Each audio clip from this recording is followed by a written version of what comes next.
કેમ છો guys? I hope બધા મજામાં હશો. ગેસ આજે શું બનાવવાની છું મેં જોઈને તમને ખબર તો પડી જ ગઈ હશે. આજે હું રીંગણના રવૈયા બનાવવાની છું. રીંગણ મેં કાપી લીધા છે.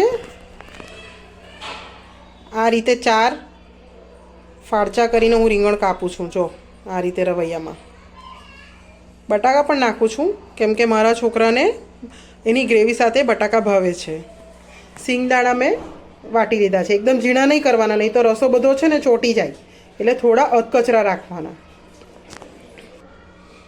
આ દાણાના અંદર હવે હું મસાલા એડ કરું છું. એના અંદર પહેલાં લીલો મસાલો એડ કરું છું. સ્વાદ પ્રમાણે મસાલો એડ કરવાનો. જે રીતે તમે તીખાશ ખાતા હોય ને એ પ્રમાણે મસાલો નાખવાનો.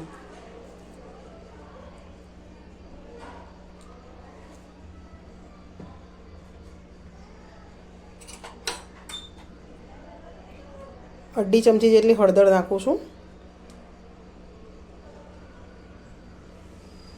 લાલ મરચાંની ભૂકી,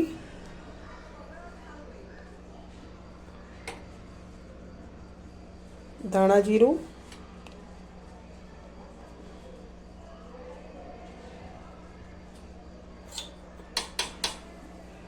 ગરમ મસાલો અને મીઠું નાખવાનું સ્વાદ પ્રમાણે.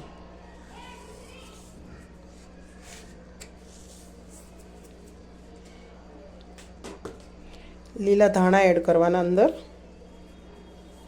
આ રીતે, અને પછી 2 પરી તેલ નાખવાનું.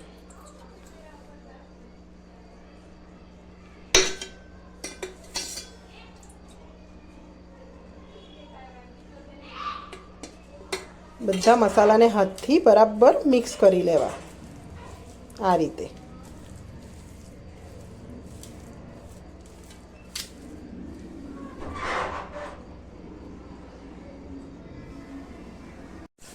આ રીતે રીંગણના રવૈયા ભરીને મૂકી દેવા કઢૈયામાં.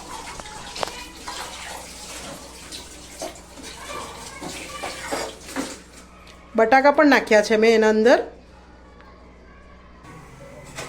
આ રીતે અંદર પાણી નાખી દેવું અને પછી અંદર 2 પરી તેલ પણ એડ કરવું.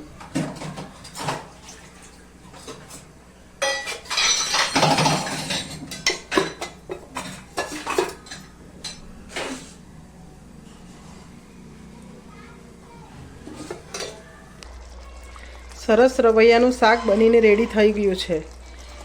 આ તેલ ઉપર આવી ગયું છે અને બટાકો પણ ચડી ગયો છે. શાક સરસ બનીને રેડી થઈ ગયેલું છે રવૈયાનું. Thank you.